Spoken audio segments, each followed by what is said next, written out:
Hola, buenas tardes, bienvenidos a una nueva sesión de diálogos de cine para incorregibles. Aquí estamos con los habituales de siempre y bueno, que en algún momento dado, en esta o en otra sesión también se podrían incorporar otros habituales, pero en este caso estamos los tres de siempre, o los cuatro, si tenemos en cuenta al conductor de la nave. Entonces, nada, como siempre, empezar con los agradecimientos habituales que son a Santa Cruz Comic, que nos cede su espacio dentro de la página de Facebook para que podamos hacer este streaming, a la Fundación Cinemas Comics, sin cuyo soporte no podríamos estar aquí haciendo todo esto, también al Aula Cultural Moebius de la Universidad de La Laguna y a la Librería del Maldito con don Gonzalo Santana a los mandos de la Enterprise ahí detrás, controlando que no nos desfasemos, pero a veces, por mucho que lo intenta, no lo logra. Y bueno, presentarles primero a los contertulios de esta tarde. Don Juan Antonio, buenas tardes. Buenas tardes, Patricio, Eduardo, Gonzalo, que está por ahí detrás. Sí, Como siempre, un placer estar aquí hablando de lo que nos gusta, de nuestras cosas. La cosa ya la dejamos atrás hace una semana. la cosa ya se quedó para otro Ya se día. quedó atrás, ¿no? Entonces, hoy vamos a hablar de otras cosas y, curiosamente, de todas estas reuniones virtuales que hemos tenido en estos 2 años, tal vez sea la película más dura que me ha tocado volver a ver y prepararme. Ya lo había adelantado la otra vez. Sí, Vamos a ver qué pasa en esta hora y poquito que vamos a estar aquí. 75 minutos estábamos hablando para no tal. El otro día ya la cosa se prolongó, pero... Sí, bastante Y además. bueno, hoy vamos a intentar centrarnos en el formato habitual de nuestro encuentro y bueno, pues presentarles a don Eduardo Serradilla. Buenas tardes y ya él nos cuenta de qué película vamos a hablar esta tarde. A ver, yo voy a, por aquello de coger malas costumbres, voy a leer algo que escribí hoy, que en principio tiene que ver con evidentemente tiene que ver con la película, pero también tiene que ver con el trasfondo de la película. Mm. Ronnie Carpen Moffitt falleció el 21 de septiembre del año 1976 mientras acompañaba a su marido Michael y a Marcos Orlando Letelier de Solar, político, ideólogo, abogado y ministro hasta en 3 carteras distintas durante el mandato del presidente electo Salvador Guillermo Allende Gossens y su gobierno de Unidad Popular. La joven de 25 años trabajaba en el Instituto de Estudios Políticos de la ciudad de Washington, situado en pleno centro de dicha ciudad norteamericana, y en el momento de su muerte combinaba su labor de secretaria y colaboradora del político chileno exilado tras el brutal y sangriento golpe militar liderado por el general Augusto José Ramón Pinochet Ugarte y los miembros de la Junta Militar creada luego de la sonada militar rebelde con el resto de las obligaciones dentro de una institución tachada por sus detractores de ser demasiado liberal y avanzada para los tiempos que corrían. La bomba colocada debajo del vehículo en el que se encontraban aquella mañana de septiembre fue colocada y activada por un grupo formado por agentes anticastristas, miembros de la Central de Inteligencia Norteamericana e integrantes de la DINA, la Dirección de Inteligencia Nacional liderada entre 1973 y 1977 por el coronel Manuel Contreras en los que se consideran los años más salvajes de la historia de Chile. No obstante, tal y como quedó acreditado por la propia Central de Inteligencia norteamericana una década después, en 1987, el principal instigador y valedor del atentado fue el líder de la insurrección militar, Augusto Pinochet, en su empeño por acabar con cualquier atisbo de disidencia para con su régimen de terror y sometimiento a la doctrina militar más reaccionaria y cobarde.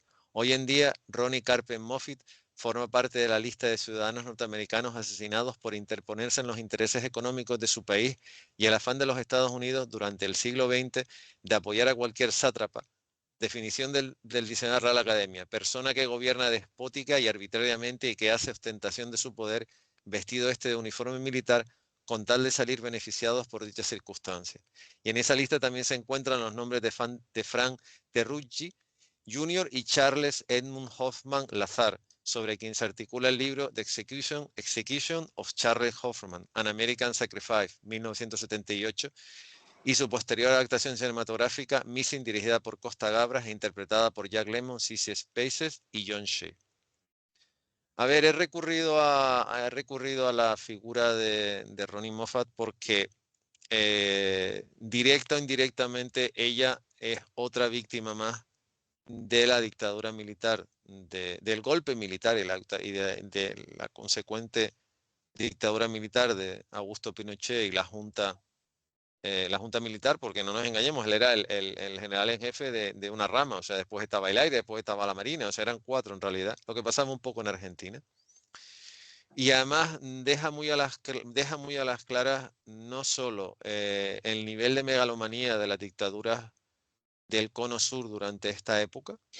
No nos engañemos, en esta época había dictaduras en Chile, en Uruguay, en Paraguay, en Bolivia, en Brasil, en Argentina y en Chile. Porque mucha gente se olvida de la dictadura en Brasil, que fue muy salvaje. Perdón, se me olvidaba, en Guatemala. Se habla de la Operación Cóndor, pero es que en realidad no se trata tanto de la Operación Cóndor o no, que eso, según el coronel Contreras, eso fue un invento de los marxistas. Y bueno, hay gente que lo ha confesado, o sea, hay argumentos de sobra. Lo triste de la historia es que los agentes, algunos de los implicados en el asesinato de Orlando Letelier y Rofi Moffat, llegaron a Estados Unidos con un pasaporte emitido por el gobierno de Paraguay, de otro demente sátrapa degenerado como era el general Alfredo Stroessner, que ese sí que no lo disimulaba, ese era de ascendencia y apellido germánico, porque los otros no, los otros tú veías el nombre, bueno, si alguno podía tener apellido italiano, sobre todo en la dictadura, en la Junta Militar Argentina, pero en otros países tenían unos nombres directos más o menos normales. Pero en el caso de Alfredo Stroessner no lo disimulaba. Y llegaron a Estados Unidos con un pasaporte paraguayo. Y esto, la muerte de esta mujer, esta joven, tenía 25 años, pone muy claro no solo el nivel de implicación de los Estados Unidos en bailarle el agua a cualquier sátrapa que les bailase el agua a ellos, sino el nivel de impunidad con el que se movía, por ejemplo, la DINA en Estados Unidos. Como se podía, vamos a ver, como pasaba con la Stasi de la Alemania Democrática, como pasaba con la Shabak, la policía secreta del Shah de Persia, como pasaba como pasaba con la brigada político-social en nuestro país. O sea, en realidad se movían alegremente, saltando de un sitio a otro, haciendo las mayores barbaridades, con el beneplácito, en cierta manera, de el gobierno, sobre todo de los Estados Unidos, que miraba por otro lado convenientemente y pasaba lo que pasaba. O sea, la DINA mató a un general en 1974 en Argentina, de la misma forma que mató a Letelier.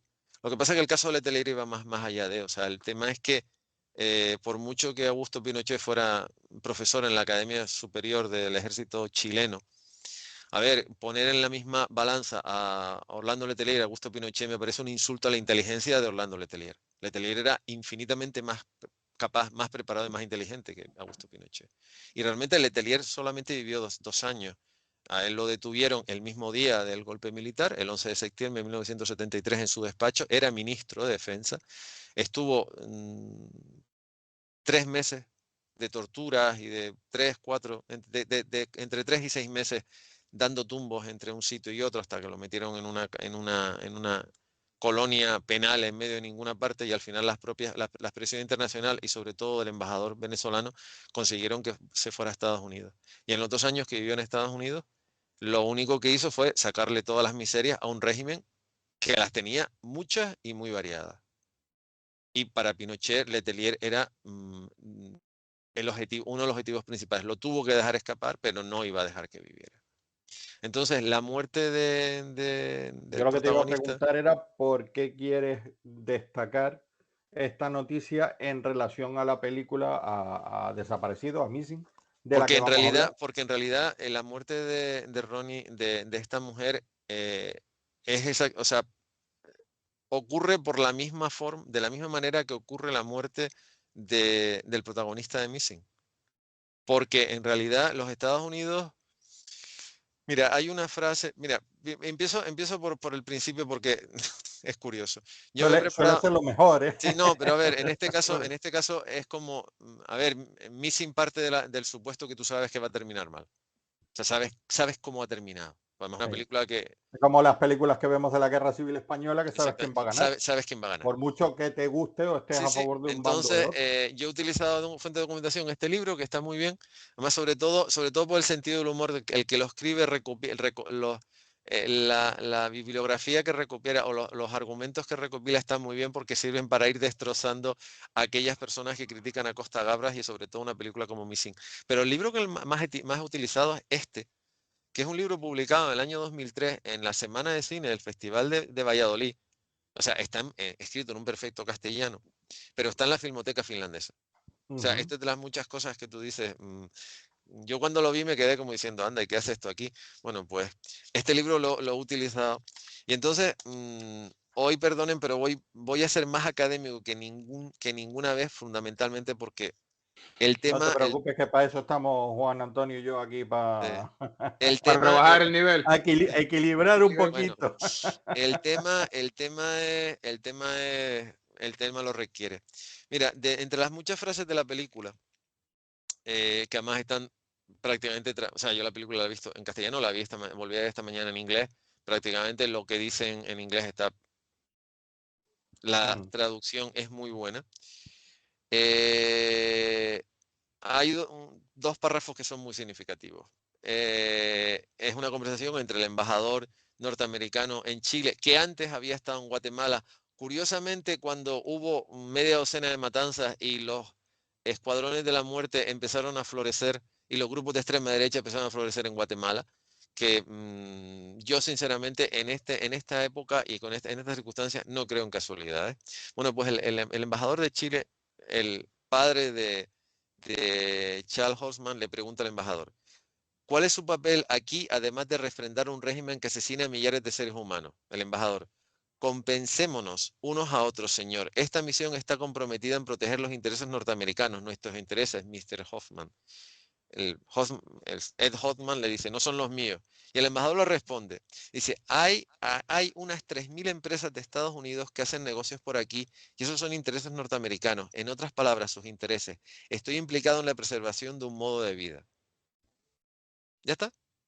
Esto es lo que resume Missing, esto es lo que resume la muerte de Ronnie Moffat y esto resume todas las barbaridades que se permitieron.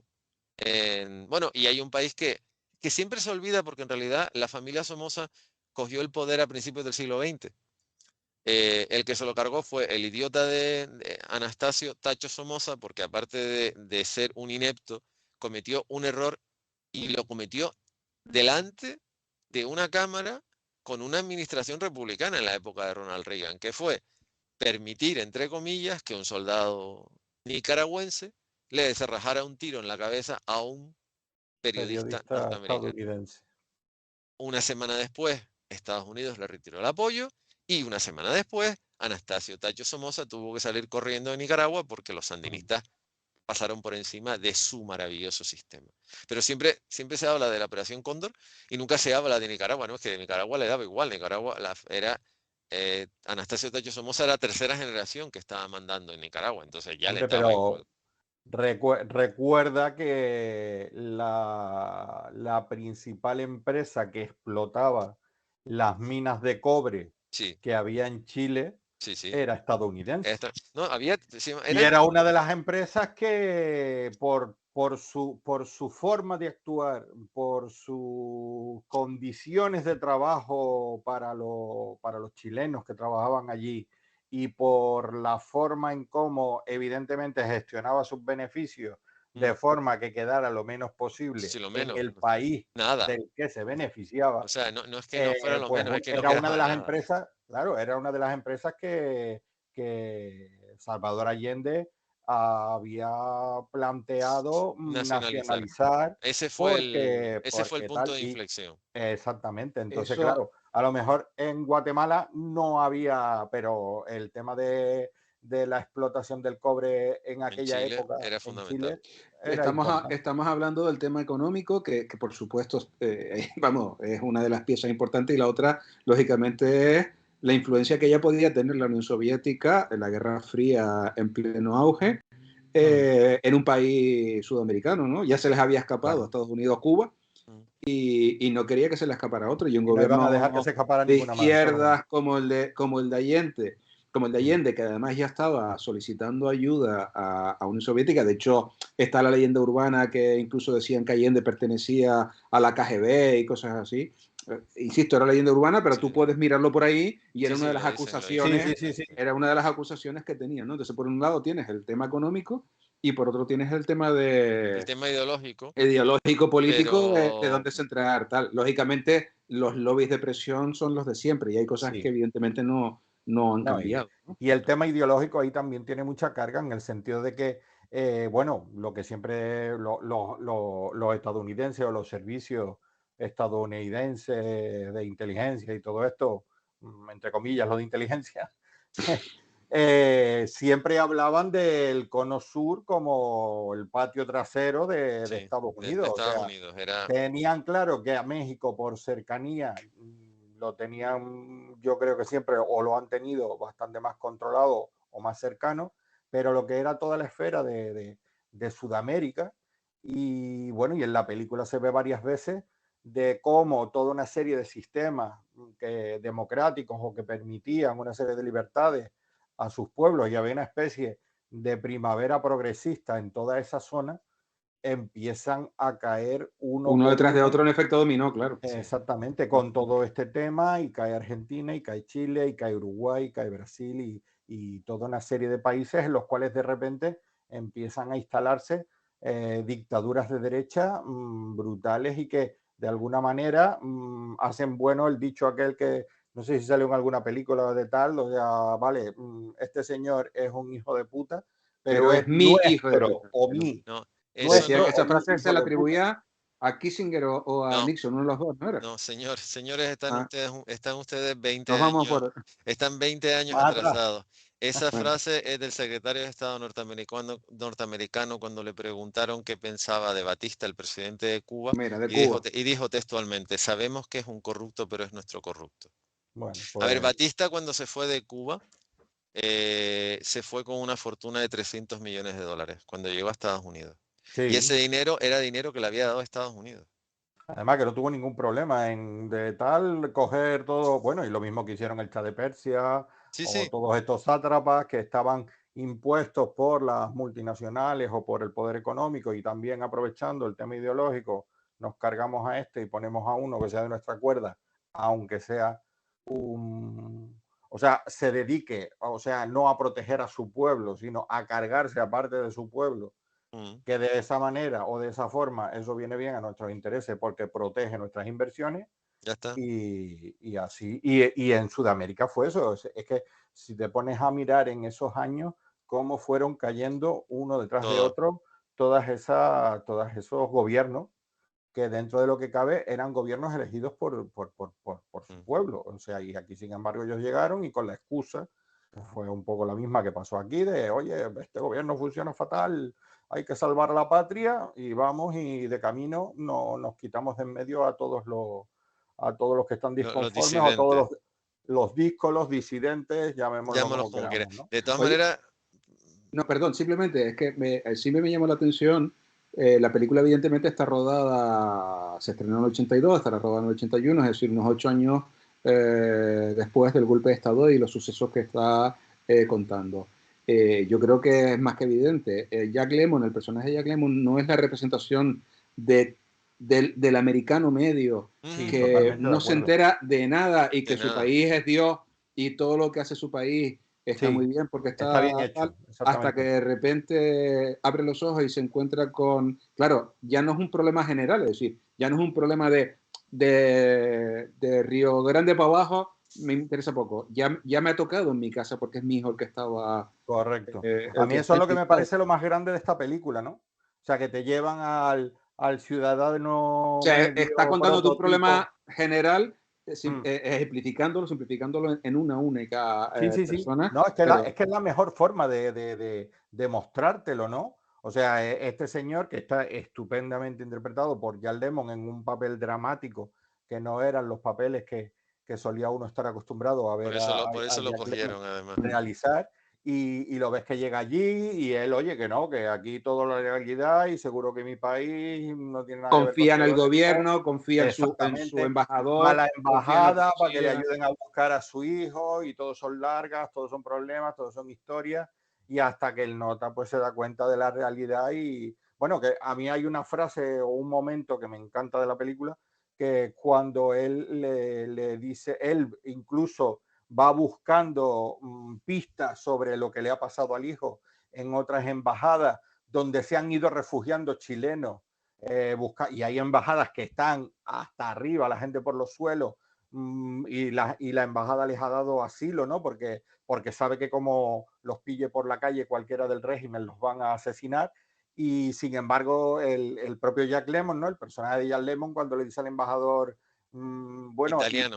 ¿y por qué todas las embajadas están llenas de gente buscando asilo y aquí en la embajada de Estados Unidos, como quien dice, gran defensora de la democracia en el mundo, No hay no hay nadie. nadie, o sea, porque la gente tenía claro en Chile quién estaba detrás del golpe, ¿no?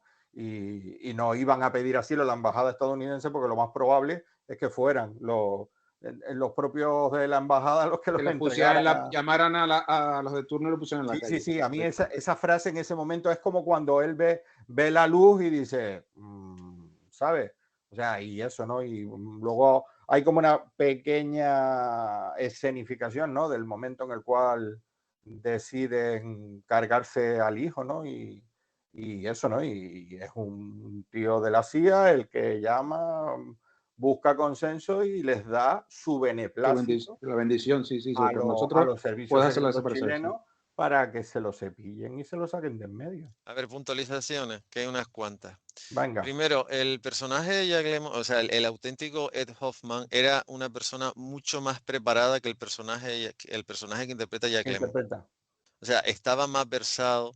Era una persona conservadora, pero una persona conservadora bastante más consciente del mundo en el que vivía.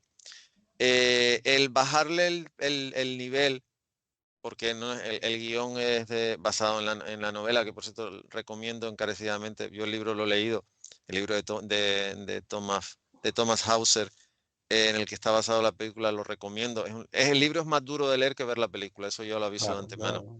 Pero bueno, el guión es de Costa Gabras y otro guionista. Aprovecho, a ver, yo la selección que he hecho de imágenes hoy ha sido muy pequeña, o sea, la selección es el cartel de la película, que por favor le pido a Gonzalo que lo ponga, y después las dos páginas que salieron publicadas en el Variety, cuando la película se llevó la Palma de Oro en el Festival de Cannes y Jack Lemmon se llevó el Gran Premio del Festival de Cannes, y ahí Universal, que es quien paga el anuncio, a página doble le da las gracias a todo el mundo, incluyendo a la propia familia Hoffman. El hecho de bajar el pistón del personaje es precisamente por lo que ustedes dicen, por tratar de mostrar cómo es el americano medio, sobre todo el americano medio que se puede ser muy liberal dentro de Estados Unidos, pero fuera sigue siendo conservador porque en realidad quiere seguir manteniendo un nivel de vida y sabe perfectamente que para que él mantenga ese nivel de vida, otros no tienen que vivir tan bien. claro. Ese es el primer tema.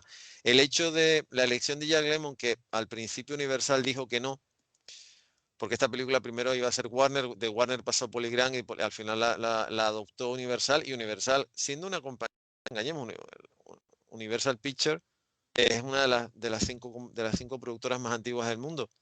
Tú puedes tener la imagen de que es una compañía muy conservadora, pero no es cierto. Y de hecho, meterse en estas harinas justo cuando ya se daba por supuesto que Jimmy Carter no iba a volver a ser reelegido y que iba a ser un presidente republicano, no dejó de ser un paso bastante, bastante arriesgado. Y de hecho, a Universal, eso viene después, pero les adelanto que Universal la denunciaron.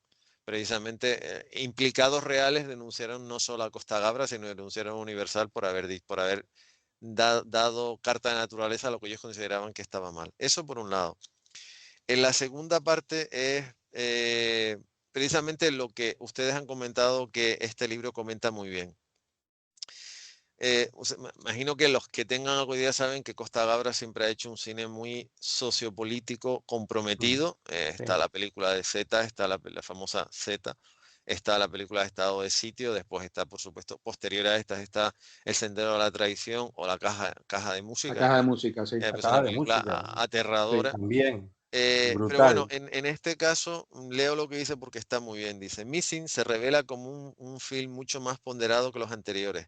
Rehuye cualquier tentación de caricaturizar al fascismo, aunque los funcionarios norteamericanos estén mucho menos matizados que en el libro de Hauser, eso es cierto. Y delegan la espléndida interpretación de Lemon el tránsito del escepticismo a la concienciación, de la esperanza a la rabia. Su viaje es un descenso a los infiernos que atraviesa despachos, cárceles, hospitales y psiquiátricos para llegar a un recinto repleto de cadáveres que no solo cubren el suelo, sino que sus siluetas se perfilan en el techo a través de una claraboya. Sí. Paralelamente a ese descubrimiento de la sordidez que se esconde bajo la nítida democracia norteamericana, Ed Horman también encuentra, sin embargo, otra realidad para él desconocida, la personalidad de ese hijo al que recupera poéticamente a través de la lectura del Principito, de una película familiar o de los dibujos infantiles destinados a un cortometraje de animación cuando ya resulta demasiado tarde. Y después, hablando de la implicación de los Estados Unidos, ya una vez que se dio, por supuesto, muchas cosas, entre ellos que en la administración o sea, que se sabía positivamente. A ver, en el tema ese que ustedes también han comentado, en el tema de que hay una gente de la CIA que da el visto bueno, sí. En realidad, vamos a ver. La película empieza porque Costa Gabras recurre a flashback, pero la película empieza cuando Charles Horman, su amiga, Terry Simon y un oficial de la Marina norteamericana. Si no recuerdo, entran en un hotel y ven a alguien. Que es el capitán Ray A. Davis. Están en un coche viendo unos niños y entonces llegan a Chile, o sea, llegan a la capital, a Santiago. Y Charles Horman, como sabe más o menos por dónde van las cosas, no llega, ya les coge el toque de queda y entonces se tienen que quedar a dormir en un hotel. En ese momento hay una secuencia que no voy a revelar, que es muy revelada, o sea, que es muy clara en cuanto a el posicionamiento de la gente pudiente frente al resto. Sí. Y después empieza, entonces después tú te enteras de que el golpe lo pilla a Charles Horman y a Terry Simon en Villa del Mar, que es donde, en un hotel, además un hotel muy lujoso, que se llama el Hotel Miramar, no sé si seguirá existiendo, en ese momento se llamaba Hotel Miramar, que es donde se reunieron agentes de inteligencia, agentes de la CIA, agentes de la NSA y militares, porque el golpe se fraguó en Villa del Mar. Sí. Que estaba el cuartel general, por llamarlo de alguna manera. El cuartel general en la Villa del Mar. En la boca creo que es Viña del Mar. Espérate que lo miro. Sí, Viña. Sí, Viña del Mar. Es Viña del Mar. Viña del Mar. No, Viña del Mar. Viña, perdón. Entonces, la historia es que en cierta manera es una tragicomedia porque a Charles Horman lo matan. O sea, era una persona, digamos, de ideología liberal, lo que la administración de Richard Nixon, que tiene delito también la historia, llamar a administración a los 6 años que estuvo Richard Nixon en la Casa Blanca, pero bueno, es lo que hay, al despacho Oval, pero bueno, es lo que hay. Digamos, al periodo de presidencia. Sí, exactamente, vamos a dejarlo. Exactamente. Exactamente. Bueno, mira, por suerte 4 estuvo Trump, 2 menos, venga. Sí, no, y una cosa, y a Nixon lo echaron, o sea, vuelvo, repito, o sea, Trump estuvo 4 y a Nixon al 6º año se tuvo que ir por las agallas de gente de la que ya hemos hablado en otras ocasiones. Pero el problema fue que como era norteamericano, todos los que estaban allí, y eso la película no lo deja ver muy allá, pero tú lo acabas entendiendo, se les soltaron la lengua y empezaron a presumir. Como él era norteamericano y la otra chica era norteamericana, ellos ya dieron por su... Presuponen que está de su lado. Que son unos de los nuestros. Estos son unos de los exactamente, nuestros. Porque además, no hablar aquí sin... Claro, exacto. Porque encima ese es el gran, vamos a ver, ese es uno de los grandes defectos por no decir el mayor defecto. O sea, de la administración de Richard Nixon hay dos cosas a decir. Una, que Nixon era un mentiroso. O sea, a Nixon lo echaron de Casa Blanca por mentir. Pero la segunda era la presunción de creer que todo el mundo pensaba como esa administración. O sea, cierto es que Lyndon B. Johnson aumentó el contingente norteamericano en Vietnam, pero el que desató la guerra del Vietnam realmente fue Richard Nixon. Y Nixon fue el que más potenció reclutamiento en los institutos y todas las probabilidades que ya estamos cansados de ver, de leer y de repetir. Pero el problema es que la administración de Nixon era esa administración que se pensaba que podía hacer cualquier cosa, desde reunirse con Mao Zedong, que eso lo hace un demócrata y lo crucifican, y él se reunió con una persona que no era antagónica, porque tan déspota y tan sátrapa era Richard Nixon, por mucho que fuera un presidente electo, como puede ser Mao. Pero lo hizo. Y entonces, esa presunción de que todo el mundo pensaba como él, como su administración, para mí es el mayor defecto y lo más censurable. Y yo creo que en realidad todos aquellos se les soltó la lengua, porque ellos pensaban que todos los norteamericanos pensaban que los intereses de Estados Unidos estaban por encima de cualquier cosa. Pero yo creo que también era un poco el hecho de que estuvieran allí. Sí, Yo creo que ahí se mezclan varios elementos, que es lo que hace que todos estos se pongan a hablar allí, delante de ellos, sin ningún tipo de cortapista. O sea, no solo el hecho de que fueran estadounidenses, sino de que también estuvieran allí. Lógicamente es lo que digo, era un hotel de calidad. Exactamente. Entonces dicen, pues si están presupone aquí, que están de con pasta, nosotros y encima son estadounidenses, pues son de los nuestros. Charles Horman no era un niño que estudió en Harvard. No, claro, y además me imagino que el aspecto que llevaría, pues eso, lo que tú dices, ¿no? Hablaba Esa francés, pinta de ciudadano estadounidense y tal. aprendió a hablar castellano, hablaba inglés perfectamente, tenía Claro. una presencia, no Todo era un gañán. preparado, tal, y Exactamente. los Entonces, nuestros. claro, y de hecho, el teniente coronel Patrick Ryan, que sale en la película, que hace el mismo comentario que hiciste tú antes, Juan Antonio, porque él estuvo en Bahía de Cochinos y él dice textualmente en la película, dice, si hubiésemos seguido para adelante, esto no estaría pasando ahora. Como diciendo, todo viene porque Castro ganó, porque Castro consiguió derrocar a Batista, y entonces el resto dijo, pues si Batista ha caído, pues los demás pueden caer también. O podemos aspirar a otras cosas directamente, o sea, diametralmente opuestas a donde estamos. Y yo creo que fue estar en el sitio equivocado, rodeado de gente que le dio por hablar, y después no nos engañemos, eso la película no lo deja entrever. Pero a ver, yo puse hoy en Facebook que la primera víctima de un estado totalitario, de un régimen totalitario, y ahí meto a Nicolás Ceausescu, ahí meto a Pol Pot o ahí meto a Augusto Pinochet. O sea, son todos igual de deleznables. Es la verdad. Y la segunda es esa famosa discusión, que realmente no fue discusión porque fue una soflama de Millán Astráin y un martillo pilón por parte de Miguel de Unamuno. La segunda víctima es la inteligencia. Yo creo que también parte del problema es que en el tiempo que estuvieron juntos en el hotel, porque pasaron varios días en el hotel, ¿no? Estuvieron en el hotel, fueron a casa a la casa que tenía este coronel en Viña del Mar y toda la historia. Sí. Alguien se dio cuenta de que Charles Horman, el problema que tenía es que era muy inteligente y era capaz de sumar 2 más 2. O sea, no lo mataron. Y que a lo mejor estamos hablando también de eso, cuando el nota se entera de lo que está pasando, pues claro, pues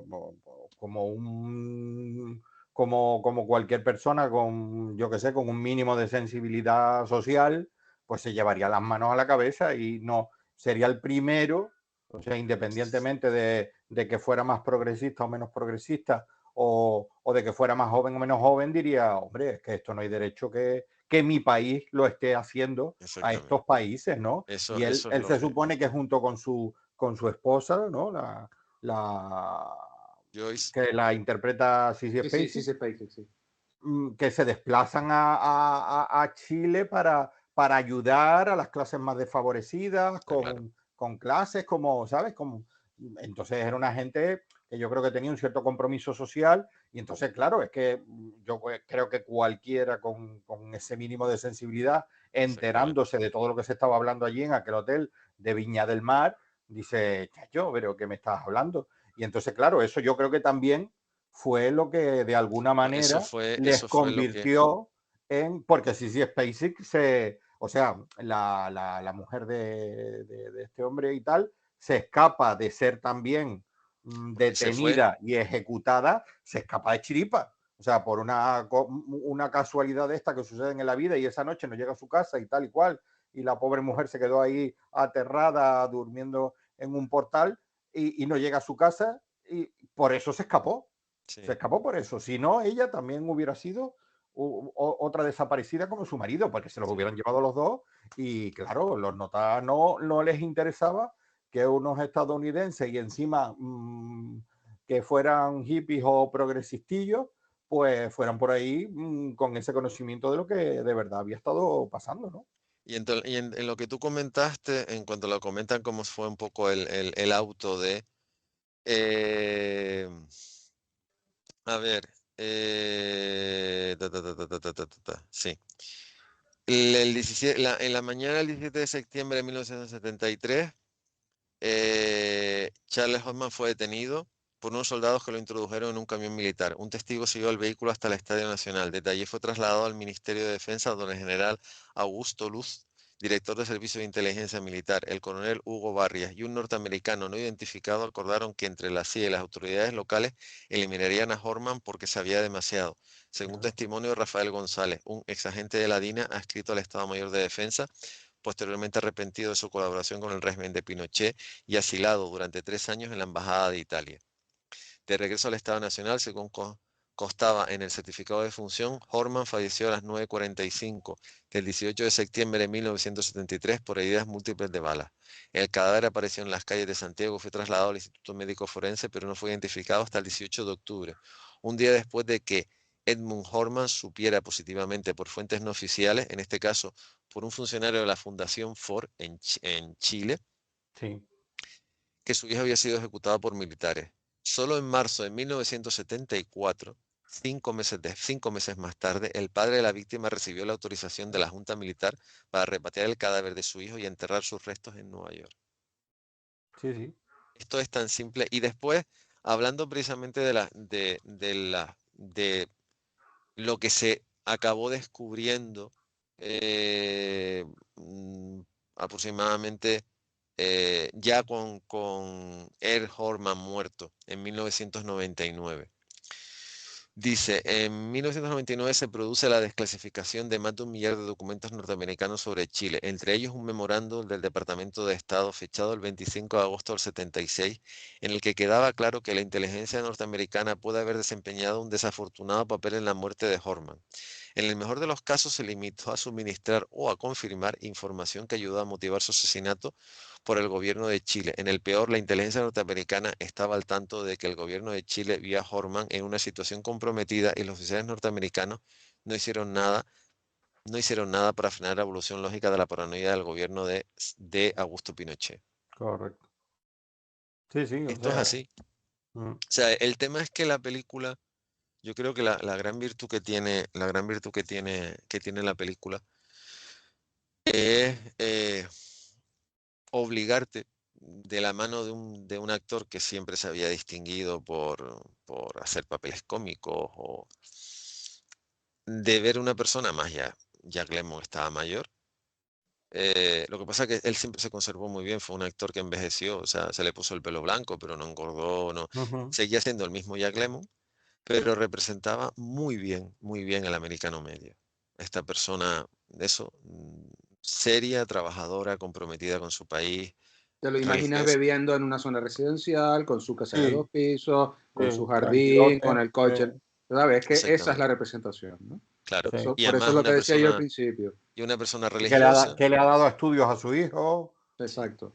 Entonces, eso es una de las cosas eso es una de las cosas que yo creo que sentó peor, porque a ver, la película, o sea, el asesinato es 1973, el gobierno norteamericano prácticamente no hizo nada, aparte que encima hay que entender que en ese momento la administración de Nixon estaba ya con el agua al cuello con el caso Watergate, porque en realidad Nixon dimitió, no recuerdo la fecha, creo que fue el primer trimestre de 1974, o sea, y esto pasa ya a finales del año 73. En el año 78 se publica el libro. Y bueno, sí, digamos que hay gente que habla del libro y demás, pero bueno, en realidad tampoco pasa nada, nadie hace nada, nadie mueve nada. También hay que entender que el libro se publica cuando la administración de Jimmy Carter, pero cuando se estrena la película, ya con la administración de Ronald Reagan, el Departamento de Estado, en un movimiento muy, muy atípico, publica un comunicado, un memorándum, como le llaman ellos, donde vienen a decir, sí, ¿verdad? El departamento de esto se había desinhibido cuando Hauser había publicado. Y entonces el memorándum viene a decir que el Departamento de Estado emprendió cuando estaba Henry Kissinger esfuerzos intensivos y exhaustivos para localizar a Charles Horman desde el momento en que se supo que había desaparecido para ayudar a sus parientes en sus esfuerzos para localizarle y también para averiguar las circunstancias de su desaparición y su muerte. Sin embargo, ninguna luz fue arrojada sobre las circunstancias de su muerte y muy pocas sobre las de su desaparición. Además, no se descubrió nada que apoyara ninguno de los cargos, rumores o interferencias contenidas en la reclamación contra los funcionarios del gobierno de los Estados Unidos. A ver, tanto Ed Horman como Joyce, como Beth, perdón, eh, la mujer de Charles, denunciaron a 11 funcionarios del gobierno de Richard Sí, sí, Nixon, incluyendo, de la embajada, incluyendo ¿no? la embajada y al propio Henry Kissinger. A ver, hay que entender, con Reagan además, después de 4 años muy raros, de una administración que a pesar del problema con la embajada, con los rehenes en Teherán, hizo más de lo que la gente puede llegar a pensar, se volvía otra vez a reverdecer la Guerra Fría, el enconamiento entre el este y el oeste, y el Departamento de Estado no se podía quedar quieto. Porque el problema el problema de Missing es que es una película hecha por un director griego que sabe perfectamente lo que es un estado totalitario. La Sí. dictadura de los coroneles tampoco es ningún invento. Él se tuvo que exiliar, ¿no? A De Francia, Grecia Francia, a sí. él se Francia. fue a Francia. Él es griego de nacimiento y francés de adopción. Ujú. eh, con una carrera muy vinculada al cine político-social y que para colmo de males está interpretada porque Sissy Spacek es una mujer, una grandísima actriz que ha hecho de todo, porque ha hecho de todo, pero y digamos que el papel le iba muy bien, A mí me gusta mucho su interpretación lo también en hace muy esta bien. película. Pero el caso de El descenso a los infiernos de Jack Lemmon es el descenso a los infiernos de buena parte de la sociedad norteamericana.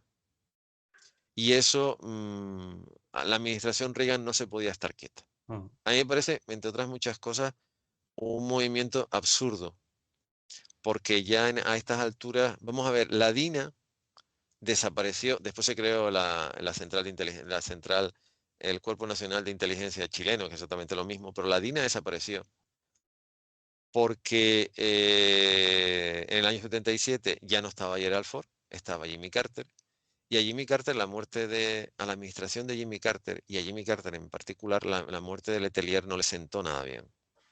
Y entonces la administración de Jimmy Carter le apretó las clavijas a Augusto Pinochet, porque Augusto Pinochet necesitaba dinero.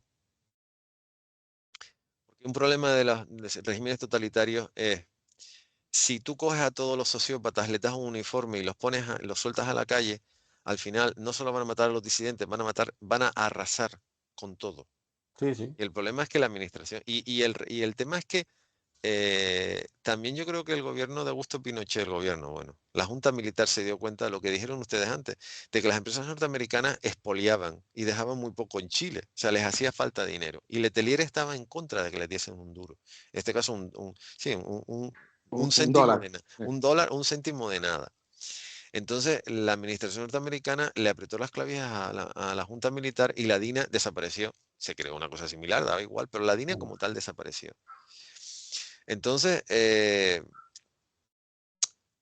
La realidad es esa, la realidad es que con este tipo de cosas tú lo único que haces, en vez de estarte quietito, el que el Departamento de Estado salga a decir que no sé qué, que no sé cuánto por arriba y por abajo y acusar a Costa Gabra de que es un director de izquierda y que solamente ve un lado de la historia como una periodista que lo acusó de lo humano y lo divino. Pero vamos a ver, que Costa Gabra no lo escondía, que él era ideológicamente de izquierda, pero eso no quiere decir que cuentes una historia. Y además, yo creo que la película, dentro de lo brutal y lo panfletaria que podría ser, no entra nunca en ese error. Ni O siquiera sea, se sabe que es Chile, ni siquiera sale oficialmente que te es Chile. muestra las escenas de forma, o sea, yo entiendo lo que comentaba Juan Antonio al principio, ¿no? Y también en la semana pasada, cuando acabábamos de hablar de la cosa al final, ¿no? Y comentábamos que íbamos a hablar de esta película, de que a lo mejor a él le supuso un shock muy fuerte, porque para mí lo importante de esta película es que te hace... te identificas un montón con los personajes, ¿no? Perdona, Patricio, estaban antes comentando que sabes perfectamente cómo va a acabar la historia. Claro. No, la película tiene el poder de, aún sabiendo cómo va a acabar la historia, en todo momento estando tú identificado con ese calvario, con ese, como estabas diciendo, ese descenso a los infiernos burocráticos que está viviendo Jack Lemmon, tú, al identificarte con él, esperas que su hijo aparezca. Que su hijo aparezca sano. Te sigue manteniendo, tiene ese poder, ¿no? Ese hilo de esperanza. Sí, estoy de acuerdo contigo. Es verdad. Te mantiene ese hilo de esperanza. Sabes cómo hay, o sea, sabes lo que hay, sabes que esto ni de broma va a aparecer, y aún así la película tiene ese poder. Sigues esperándolo, ¿no? Y tiene también un hilo conductor muy bueno, que es, que por lo menos me lo parece a mí, que es la relación entre Sissy Spacek y Jack Lemmon. Exacto, como la relación la nuera y el nuera, suegro, sí. ¿no? Que al principio se llevan a matar, no se llevan bien, porque ideológicamente discuten y tal, y él hasta la culpa de que su hijo... exactamente, sí, la tú culpa le cambiaste, a ella, exacto, de que el hijo se metiera en toda esta movida de irse a Chile en plan voluntario, pero vamos a ayudar a esta gente a salir y tal, y poco a poco va viendo que no, y al final, ¿no? El momento en el cual los dos se van de Chile después de haber constatado que al hijo lo torturaron, lo asesinaron y le harían mil perrerías, y encima con el apoyo de su propio gobierno. O sea, se va esa escena en la cual los dos se alejan agarrados y no como que son ya lo único que tienen, el uno y el otro de su hijo, del desaparecido, ¿no?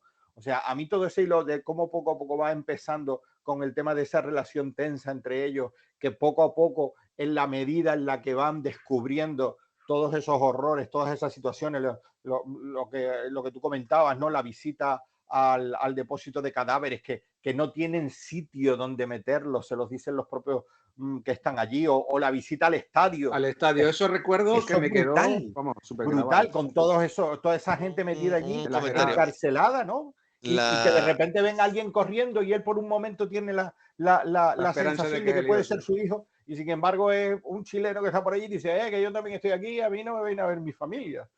Tú, joder, pues. La mujer de Charles Holman nunca estuvo en el Estadio Nacional. Nunca fue ella al no estadio. Estuvo. No, eso fue una ella no licencia. No. Una licencia poética. Una licencia de... pero que... No más que una licencia poética, yo creo que también por a ver, Jack Lemmon nunca ha disimulado que es demócrata en el sentido más claro de la palabra. No es, digamos, bueno, de una generación, digamos que una generación muy paralela a Henry Fonda, que Fonda sí estaba considerado en su momento, bueno, izquierda por excelencia, gente casi de extrema izquierda para los esquemas norteamericanos, pero Lemmon siempre ha sido una persona demócrata, no te voy a decir demócrata conservadora, demócrata en el sentido más claro de la palabra, demócrata en creer en la democracia. Sí. Ella no, ella siempre ha sido una mujer bastante liberal en el sentido más peyorativo de la palabra. Yo creo que también es una forma de hacer lo que ustedes han dicho, el hecho de ella no fue fundamentalmente porque le dijeron que mejor que no fuera. Porque además no querían mujeres allí que lo vieran, porque o sea, los propios que estaban allí sabían que la situación era dantesca. Claro. Pero en No, realidad y el te resto... digo una cosa, dentro de lo que cabe, si ella no hubiera ido, también hubiera tenido su sentido Sí, en de verlo como que es que lo mismo, voy yo allí y me dejan dentro. sí, ¿Sabes lo no, que te no. digo? Porque a ella también la buscaban al principio y tal, lo que pasa es Sí, que ya desde el momento un poco, a ella ¿sabes? Muchas veces cuando va junto con el suegro, la interrogan como si fueran a detenerla y sin embargo, claro. bueno, por el hecho de ir con el suegro, pues como que no se quieren meter en ese huerto y al final no hacen nada. Y ese, sí, Una escena para mí que me pone los pelos de punta es cuando él está como un poco harto y desesperado y que van en un taxi y empieza y se para al lado un camión con soldados y intenta salir y empieza a gritar y a pegar golpes y los soldados los apuntan y tal y todo el mundo en el coche que esto nos disparan y no tienen ningún problema de dispararte y luego mira lo que pasó y sabes, o sea, todas esas situaciones y tal, ¿sabes? Todavía se me pone la carne de gallina, ¿no? Porque son situaciones de esas que dices tú, claro, él no entendía todavía dónde estaba. Y sin embargo, todos los demás que estaban a su alrededor le decían, ¿sabes? Que mira, no, mira. o sea, que el sueño americano en el que tú crees en algunos otros sitios se convierte en pesadilla. Y Sí, aquí está produciéndose esa pesadilla. sí. Y a ti porque en determinados momentos, pero si llega por aquí alguno de estos y te pega un tiro, tampoco pasa nada y ya se buscarán la vida para Para justificarlo, ¿no? justificarlo, es que ese confrontamiento, o sea, además le pasa dos veces, uno con un camión de soldados y después otro con agentes de la DINA. Bueno, en Sí. ese momento la DINA no existía, la DINA es creación posterior, pero bueno, del servicio de inteligencia, de la policía, de lo que quiera, Uh de los militares que iban vestidos de traje, no vestidos de uniforme, -huh. lo que sería la génesis de la DINA.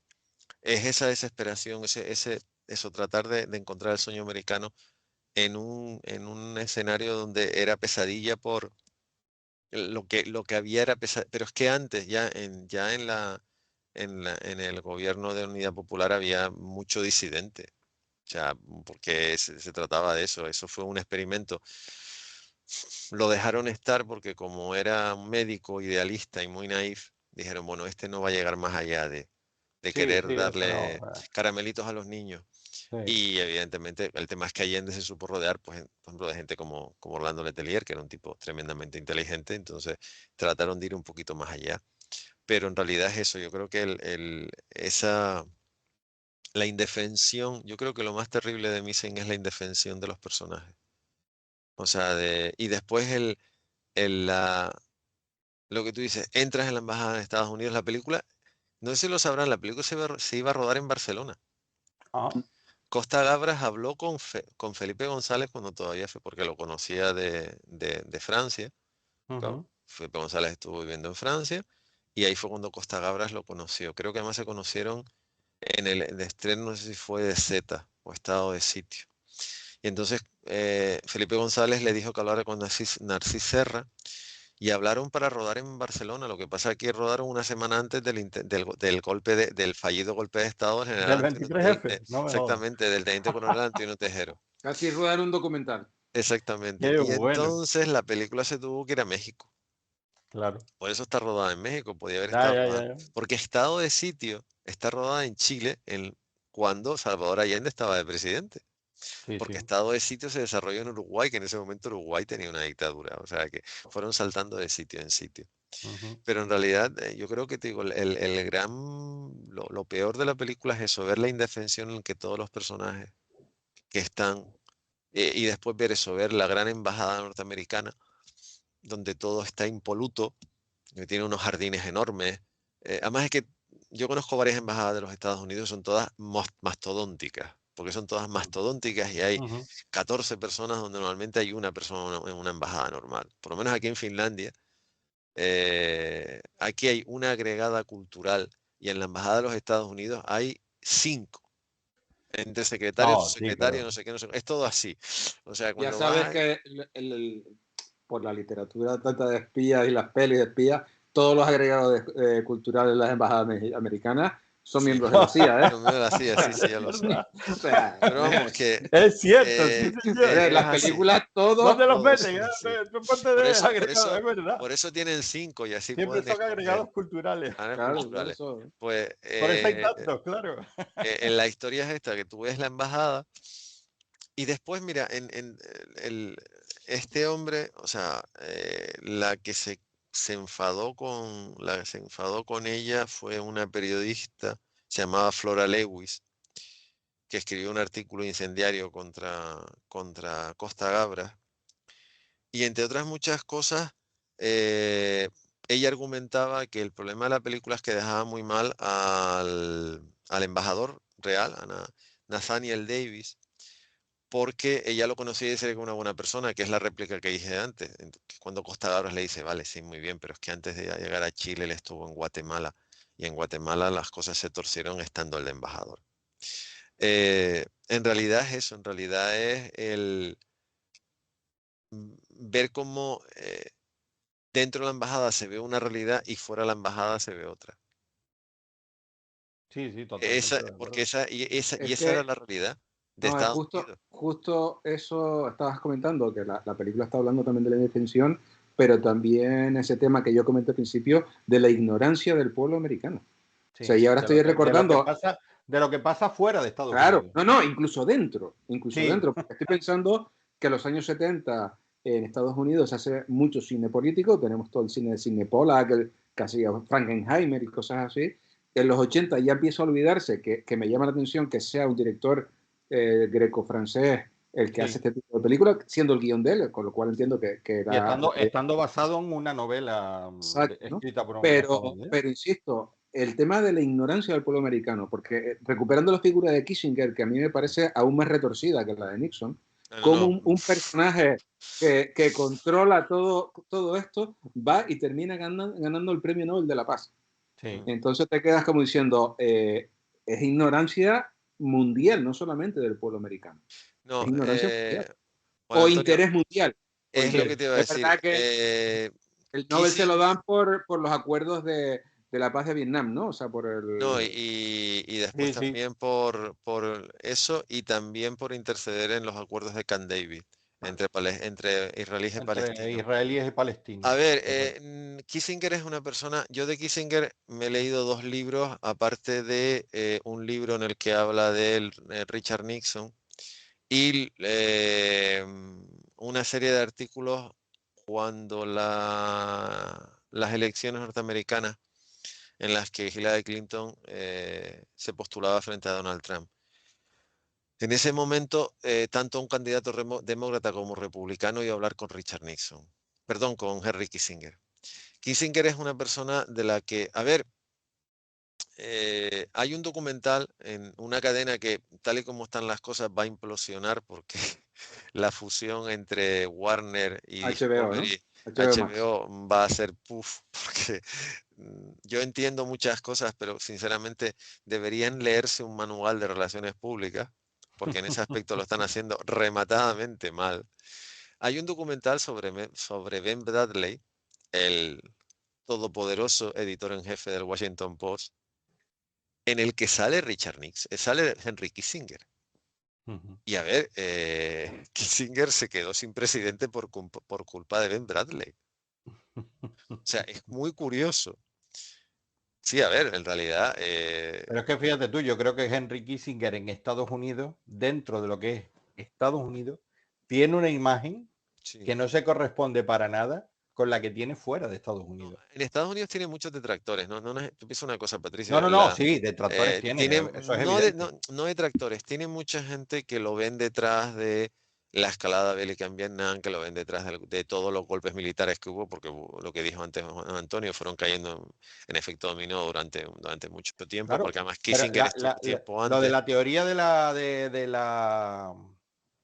la teoría de la ficha de dominó aplicada al sudeste asiático, yo tenía entendido que era de Kissinger. Ah, no, no, sí, sí, sí. O sea, Y el hecho de... y que posteriormente, claro, el hecho de que al final en toda esa zona los regímenes fueran cayendo y tal, y fuera, aunque ahora a lo mejor ya no tienen nada que ver con lo que eran en su momento los gobiernos comunistas que se instalaron en esos países, en Laos, en Camboya, en Vietnam, en todos esos sitios.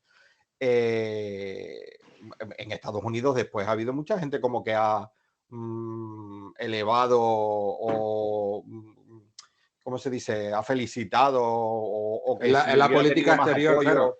la política de Kissinger para Kissinger, esos sí. países, pues no Bueno, habría pasado lo que pasó y tal es cual. un personaje, a ver, es un personaje, yo me he leído un libro escrito por él y un libro sobre él. En el libro escrito por él, él niega, por ejemplo, su implicación en el golpe militar de Chile.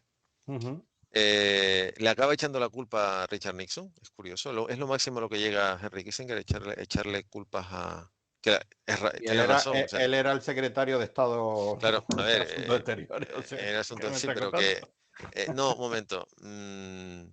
Nixon iba más allá de... O sea, Ya. Nixon volaba solo. Ese era el gran, Sí, no.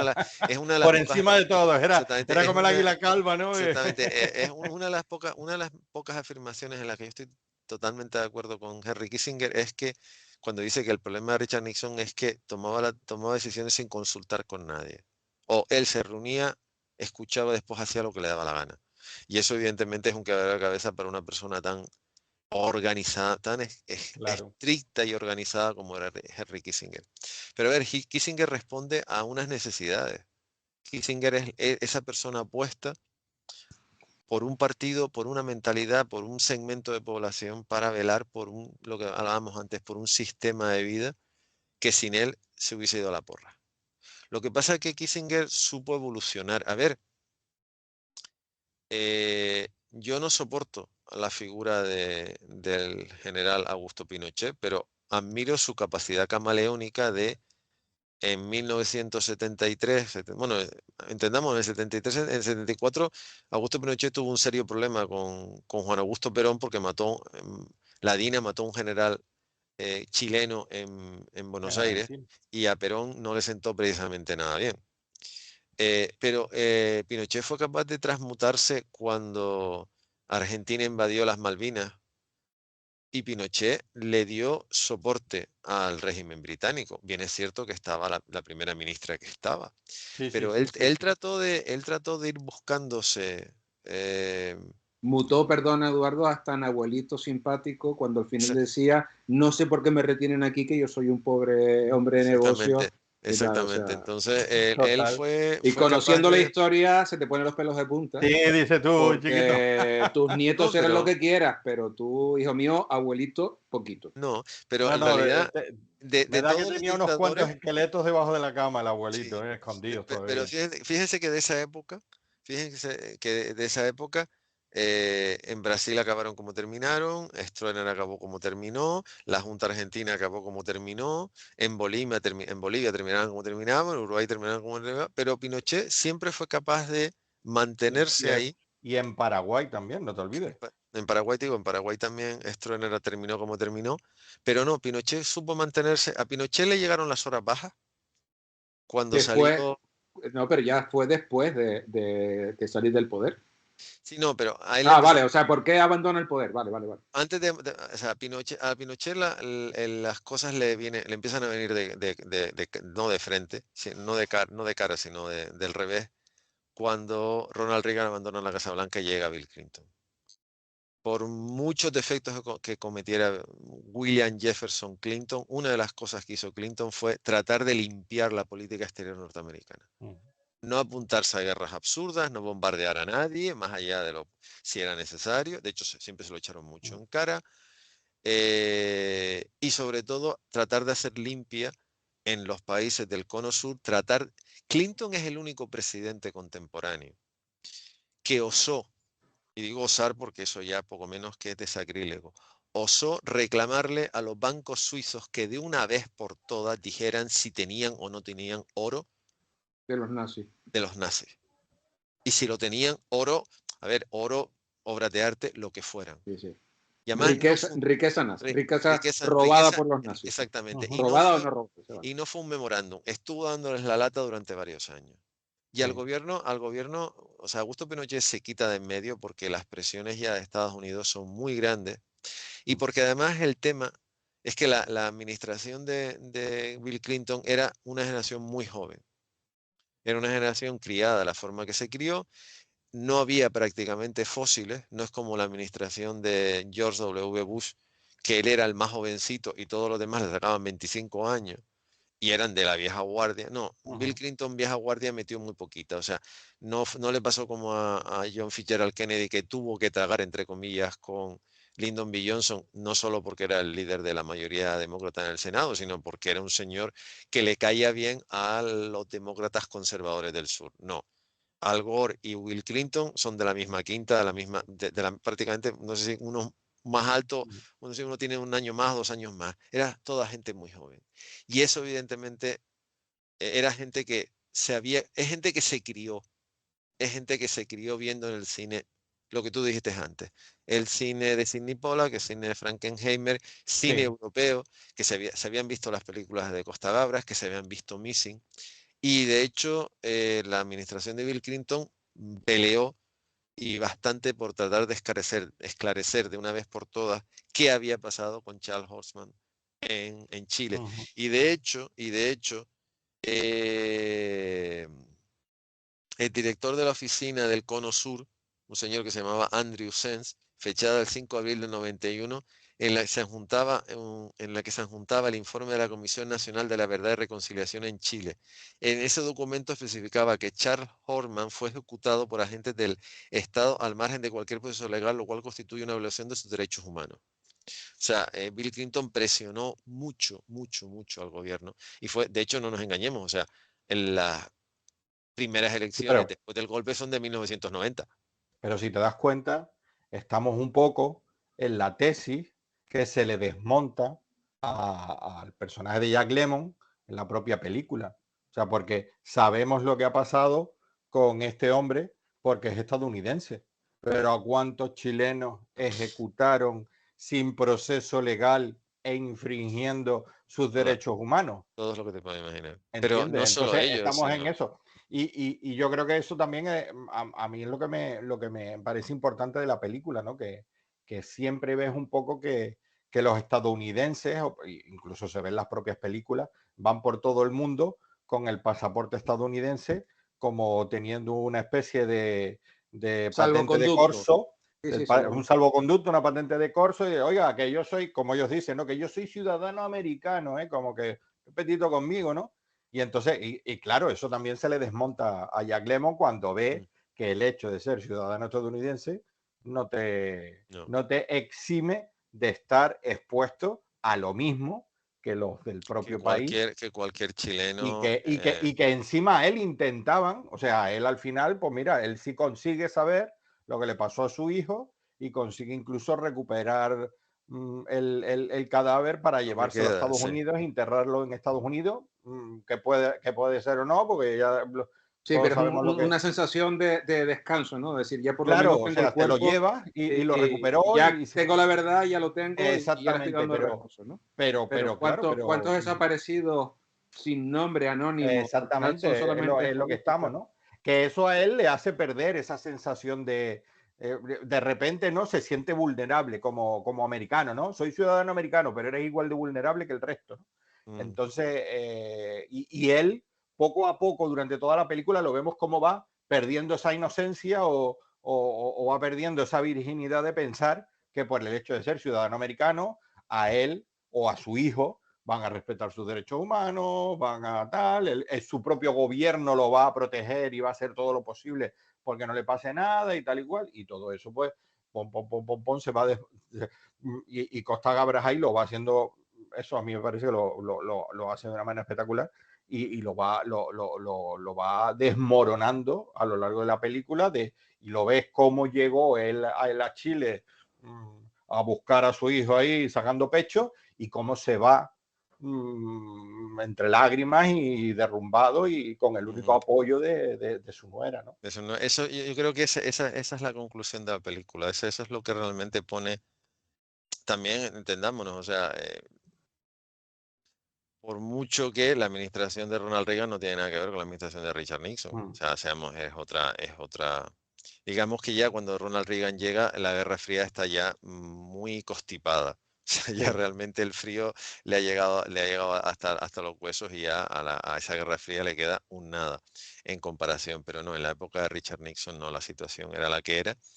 Eh, ya se tenía asumido que iba a haber crisis, ya se tenía asumido por parte sobre todo de los Estados Unidos que los países productores de petróleo eh, iban a ser un problema en el país que más petróleo tiene, que es los Estados Unidos, el país que más petróleo Sí. tiene guardado. Él no usa su petróleo, él lo compra precisamente por si alguna vez se termina. Y entonces cualquier atisbo de perder 1 metro de influencia económica era lo que en ese aspecto Henry Kissinger se movía muy bien. O sea, Kissinger sabía buscar a ver, es la época de que en Filipinas pones a otro sátrapa como Marcos y su Ujú. ínclita Imelda, su señora esposa, o en Panamá pones a otro demente, o lo que sea, porque además interesaba. O le das, bueno, esto lo digo sin querer ofender a nadie. Para mí el último gobierno con mayúsculas que ha tenido el Estado de Israel fue el gobierno de Golda Meir. Después se acabó. O sea, entre otras muchas cosas porque gente que podía hacerlo bien los acabaron matando en el propio Israel. O sea, radicales israelitas mataron a gente bastante más moderada. Sí, es Pero lo que pasa. pero en ese momento también interesaba tener a un gobierno en Israel fuerte para mantener el canal de Suez que no cayera en manos árabes, y el caso del Sí, canal lo de mismo. Panamá exactamente lo mismo. O sea, Pero al final Israel ha sido como no, no, el es bloque de contención de todo lo que tenía alrededor. exactamente. Y de hecho, y también el país ese país que le podía dar un susto a cualquier país productor de petróleo que estaba al lado. O sea, es tan simple como eso. Era como el as en la manga que tenían ahí. Pero que La de todas gente, maneras Si Egipto los me toca las israelíes siempre han narices, sido, están aquí estos. pero que los israelíes siempre han sido muy inteligentes, porque yo recuerdo de que lo mismo le compraban MiX a los soviéticos no, como le no, sí, compraban Phantom a los estadounidenses, ¿sabes? no, eso les Ellos daba con tal igual. de tener sus fuerzas aéreas No, o su no, ejército preparado, dispuesto y armado, les daba lo mismo que se los daba. llegan al paroxismo de comprar cosas, comprar cosas, arreglarlas y dejarlas mejor. Que eso También. todavía es más curioso. Pero en realidad, sí, sí, Israel a ver, es el país superviviente por excelencia, es un país artificial creado por la inoperancia fundamentalmente de los europeos. Y ellos dijeron, no, no, tal y como estamos, no, no vamos aquí tenemos que buscar alguna solución, pero en realidad el principal suministrador de recursos siempre ha sido Estados Unidos, más allá de... Pero Bueno, bueno, y fíjense, la consecuencia no del libro, sino de la película, que también es una consecuencia muy divertida, porque bueno, evidentemente, el derecho a la pataleta lo tenemos todos, pero bueno, a veces estaría bien cerrar la boca. Es que en 1984 Nathaniel Davis, que es el embajador, que no sale con ese nombre, Frederick D. Purdy, que es el cónsul, y Ray E. Davis, que es el capitán, el que lo lleva de Viña del Mar a Santiago y que al final la película deja entrever, el libro deja entrever y la historia deja entrever, que más es curioso porque este señor nunca lo juzgaron porque se quedó en Chile. Pero lo más divertido de la historia es que el juez chileno que quería interrogarlo vivía o sea, el despacho del juez que pidió extraditarlo cuando él vivía en Chile, su despacho estaba a 300 metros de la casa de este señor, que era lo más divertido de la historia. Es el agente que vino, fue el agente ellos no sabían que era un agente de inteligencia, evidentemente, ni Charles ni la amiga. sí, Fue el que los llevó, fue el que en cierta manera Terry Simon, una amiga de Charles Horman y de Beth, su mujer, y fue el que acabó en cierta manera influyendo muy probablemente en la muerte de Charles Horman. claro. Pero se juntaron los tres y se querellaron exigiendo $150 millones contra Costa Gabras, la Universal, Thomas Hauser, los editores del libro. Por En el daños y primero, perjuicios. Sí. No, no, en el primero de los 5 apartados que componen la querella, los demandantes acusan de malicia por falsas, injustas, inexactas y difamatorias a una serie de escenas en las que el verdadero Nathaniel Davis aparece como el embajador Purdy sería Phil Putnam y Ray Davies corresponde al personaje de Finn llamado Ray Tower, los diálogos, y después te ponen los diálogos. Pues lo curioso es que en 1987, un juez que se llamaba Milton Pollack, porque en el 85 Nathaniel Davis y Frederick Purdy se retiraron de la querella, pero en el 87 un juez dijo que desestimó las acusaciones, dado que ahora está claro que es un caso que carece de cualquier evidencia de malicia. Y dice, la sentencia es más larga, pero bueno, hay un par de frases que son muy dignas de leer. El juez dijo, el tema del fin es la búsqueda de un hombre desaparecido por parte de su padre y su esposa. El hombre desaparecido es finalmente hallado, tras haber sido ejecutado por los militares chilenos. El fin está basado en una historia verdadera. Solo de esta perspectiva, el retrato robot de los representados del gobierno de Estados Unidos en Chile en aquella época y su grado de asistencia en esta búsqueda se somete a análisis y a la crítica. No hay nadie llamado Ray Davies al que se refiere el fin en ningún momento, dado que Ray Tower, con el cual se identifica el demandante, es un retrato robot ficticio y simbólico de todo el entorno político y militar norteamericano en Chile. Después el embajador siguió dando la lata, porque de hecho se volvió a basarse en lo que había dicho en su día la periodista norteamericana. Sí. Pero es uno de estos casos donde, que es una frase hecha, pero es real, donde la historia, donde el tiempo acabó poniendo a cada cual en su sitio. O sea, Augusto Pinochet se murió con 300 querellas pendientes, entre ellas, entre ellas evasión de impuestos. También tiene delito, nunca mejor dicho. Sí, porque me parece bastante No, ridículo. pero vamos, se llevó todo el dinero que quiso y más. Sí, todo el dinero que quiso y más. O sea, eso sí, en eso sí coincidían todos estos amigos de Estados Unidos en el Cono Sur, Sí, que todos lo que estaban ahí por el pueblo, para el pueblo y solo por el pueblo. a ver, Pero eran, Patricio, el dinero Estaba se lo llevaron con el ellos. oro de los nazis en Suiza. Exactamente. vamos a ver, eran peones. Vamos a ver, Y Mohamed los Reza, compraron con pasta, o sí, sea, no Mohamed vamos Reza a... Pahlavi era un inepto, más allá de, Le dieron pasta y sí, se la embolsaron para ellos y exactamente. simplemente se Pero convirtieron lo en... compraron, o sea, a Mohamed Reza Los Pahlavi, compraron, sí, está claro. o sea, la figura del Shah de Persia estaba pasada de moda y los Estados Unidos pusieron, claro, Persia, ahora Irán, es uno de los mayores productores de petróleo del mundo, y restauraron, volvieron a regar la figura del Shah, cuando eso ya estaba, digamos que no te digo olvidado, pero bueno, pasado de moda, y pusieron una persona bastante, como pretendieron hacer con un médico coreano nacido en Estados Unidos que malamente hablaba el coreano, que había ido una vez en su vida a Corea en los años 40, eh, que lo primero que hizo fue poner censura y querer hacer barbaridades, y en realidad lo que ha pasado, la guerra de Corea y la posterior división y lo que existe hoy día es una de las muchas malas decisiones de los Estados Unidos de poner a quien no debían.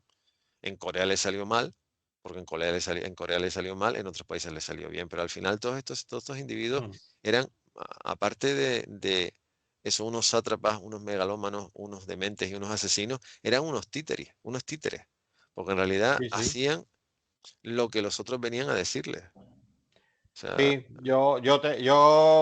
aunque podríamos seguir hablando mucho, yo les estaba recordando que hoy habíamos dicho que nos íbamos a portar bien. no, ya Y tenemos que faltan 2 terminar. minutos para las 8, o sea Exactamente, que por eso te digo. Pero yo que, solo una pregunta rápida que te quería hacer antes de, ¿quién? de- de ¿A quién de los dos? finalizar. A ti, Ah, Eduardo, por lo vale. del tema bueno, o a lo mejor Juan Antonio también lo sabe. ¿Cómo funcionó la película Desaparecido o Missing en Estados Unidos? Tengo esa Funcionó, curiosidad. funcionó bien. Funcionó bastante bien. Fue una película que costó muy poco. De hecho, ni siquiera Jack Lemmon cobró una gran cantidad. O sea, no, él se apuntó al proyecto porque quería hacerlo realmente. Yo creo que además el tener la figura de Jack Lemmon ayudó a la venta.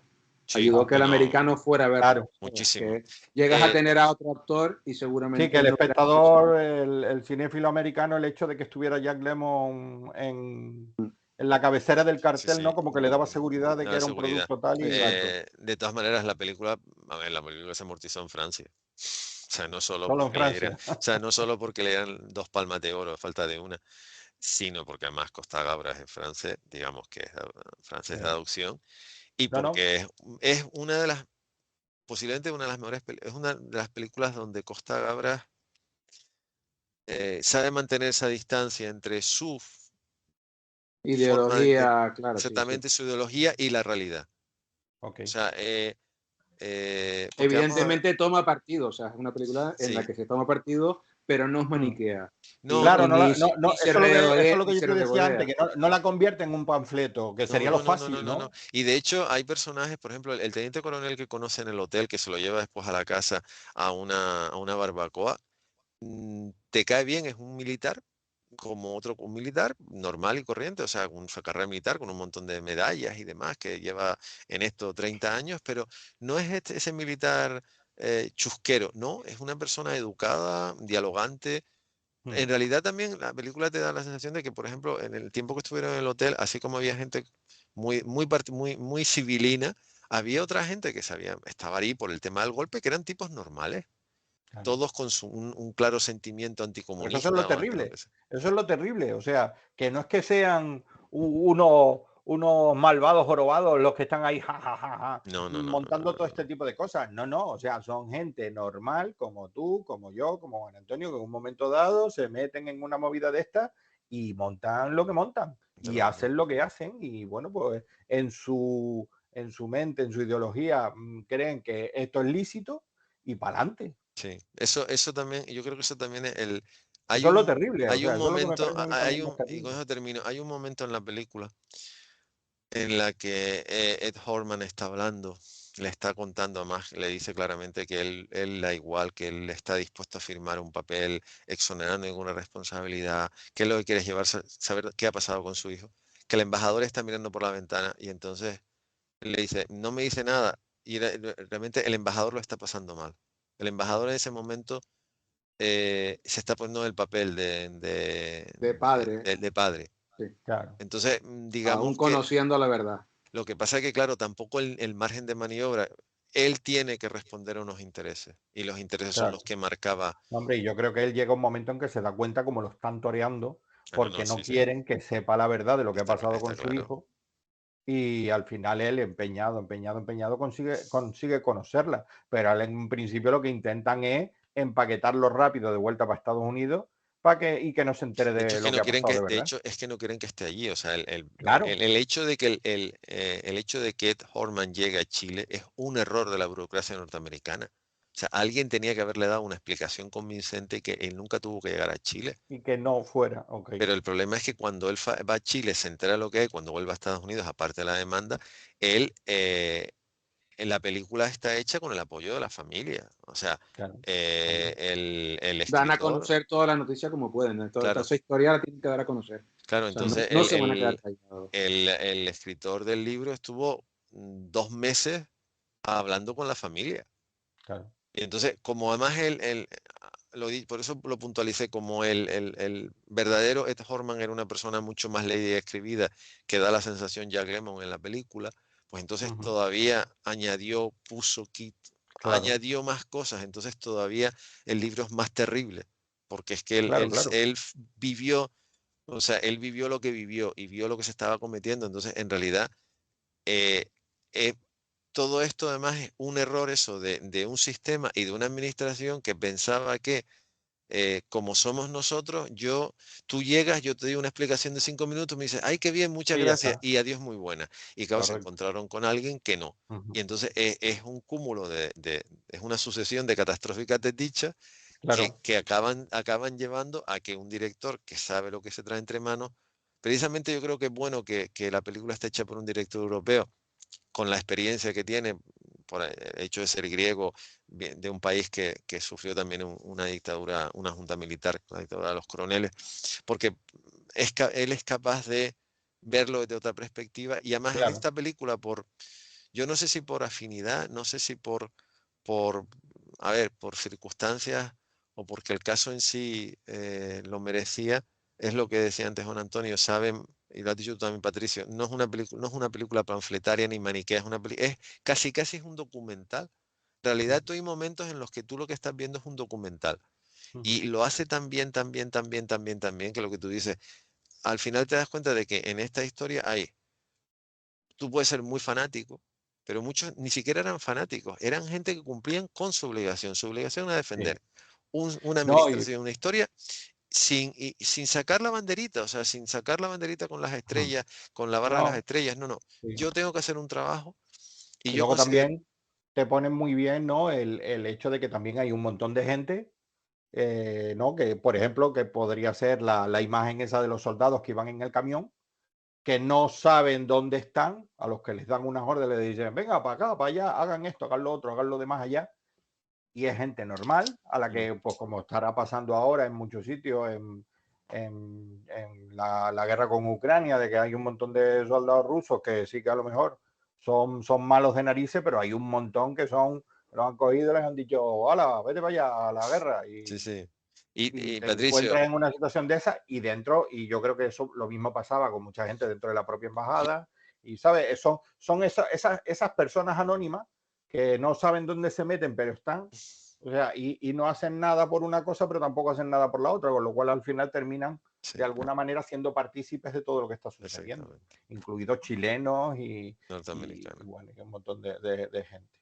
Pues nada, dicho todo Pero esto, bueno, si quieren decir alguna cosita más para finalizar no, y no, si no, yo estoy despedimos contento. que ya nos hemos pasado un poquito Cinco de lo que minutos, nada dijimos. más, 5 minutos. Para la próxima sesión, más concisión. Eso. No, no, no, che, cuidado, que aquí fuera de cámara, off the record, permiten más tiempo para la próxima. ¿Eh? Ah, Sí, bueno, pero porque es el Batman Day, sí, bueno, por si sí, no pero eso ya es otra historia. ya lo A estamos ver, anunciando, ¿no? Que para el próximo sábado vamos a hacer una sesión especial por el Batman Day. Y ujú, bueno, aquí estaremos y nos han dicho que nos van a dar carta libre para estar un poquito más. bueno, vale. Yo me despido diciendo, por favor, si quieren, si tienen oportunidad, el libro se puede conseguir y además a un precio muy aceptable. Ok, Se lo recomiendo, no solo, o sea, el libro merece la pena no solo por el comentario de Missing, sino por en general. O sea, por y de gracias conocer la por, trayectoria, ¿no? sí, del De Costa director. Gabra. Y gracias por el día de hoy, porque estas son los diálogos que se recuerdan. Sí, no, Nah. muy bien. Bueno, Yo Antonio, simplemente comentar eso. Me costó mucho volver a ver la película hoy. Vuelvo a repetir que sí, la tú lo vi decías. cuando se estrenó en su momento. No la había podido volver a ver. La he vuelto a ver. Y es una película yo creo que necesaria. Necesaria porque a veces Sí, nos olvidamos de la historia. Y a sí, veces recuperar películas como esta, como Todos los hombres del presidente, como una más actual, de la de Spielberg, la de Los papeles del Pentágono, no sé cómo se llama en español, sí, de Papers, ¿no? sí, sí, los Donde papeles del Pentágono. claro, están hechos con toda la intención del mundo, lógicamente son películas, y si no sería un documental, y ni siquiera los documentales son asépticos, son películas hechas para que nos demos cuenta de un montón de cosas, y de que Sí, sí. el poder al final debería residir en el pueblo. Y nos, De un y montón no, de cosas que hay que seguir recordando para que no se repitan. y nos olvidamos, y nos olvidamos. Sí. O sea, que es una película que recomiendo, a pesar de lo dura que es, que la vuelvan a ver. Ujú, Yo también. Yo me sumo a ustedes, la recomiendo mucho, porque además es una película que me gustó mucho. Reconozco mi carencia, porque en el momento que yo la vi, no conocía la obra de Costa Gabra, fue la primera película de Costa Gabras que vi. Yo la vi unos años después del estreno en un ciclo, y la verdad es que me encantó, y a partir de ahí sí seguí y busqué poder ver otras de las obras de Costa Gabras, como Zeta o Estado de Sitio, y la verdad es que es un director que, por lo menos a mí, me gustó mucho y bueno, y que creo que a lo mejor Missing, que quizás pueda ser la más conocida por todo lo que significó, por los premios que le dieron en Cannes y todo eso, o cualquiera de las otras, se las recomiendo a cualquiera de los que nos esté escuchando, porque son muy interesantes y lo que tú decías, y cuentan cosas que es bueno recordar y que es bueno no olvidar ujú. para que no se repitan. Y bueno, yo qué sé, otro ratito que hemos pasado muy bien. Yo la verdad es que me ha gustado mucho este diálogo que hemos tenido sobre la película Missing, Desaparecido. Y nada, los agradecimientos de rigor, como siempre hacemos, al Salón del Cómic de Santa Cruz de Tenerife, a la Fundación Cinemas Comic y al Aula Cultural Moebius de la Universidad de La Laguna, también a la Librería del Maldito, a don Gonzalo Santana. Gracias por estar ahí. Y bueno, don Juan Antonio, don Eduardo y a todos los que nos están viendo, gracias. Y oye, que el sábado que tenemos el Batman Day. Muy bien. Buenas noches. Cuídense, Bueno. buenas noches.